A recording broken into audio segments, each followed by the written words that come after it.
దక్షిణ కాశీగా ప్రసిద్ధి చెందిన తిరుపతి జిల్లా శ్రీకాళహస్తి ఆలయానికి విదేశీయులు క్యూ కడుతున్నారు. గత వారం 40 మంది రష్యన్లు స్వామివారిని దర్శించుకోగా తాజాగా ఇటలీ దేశస్థులు ఆలయాన్ని సందర్శించారు. సోమవారం రాహుకాలం సమయంలో ఇటలీకి చెందిన 20 మంది భక్తులు రాహుకేతు సర్పదోష నివారణ పూజలు నిర్వహించారు.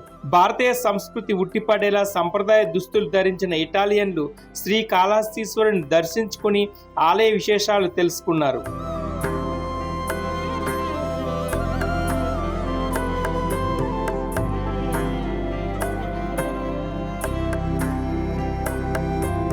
ఈ సందర్భంగా వారు మాట్లాడుతూ శ్రీకాళహస్తి ఆలయం ఎంతో అద్భుతంగా ఉందని, ఇక్కడి శిల్పకళా వైభవం తమను కట్టిపడేసిందన్నారు. స్వామివారిని దర్శించుకోవడం తమ అదృష్టంగా భావిస్తున్నామన్నారు. దర్శనం అనంతరం ఆలయ అధికారులు వారికి స్వామివారి తీర్థ ప్రసాదాలు అందజేశారు.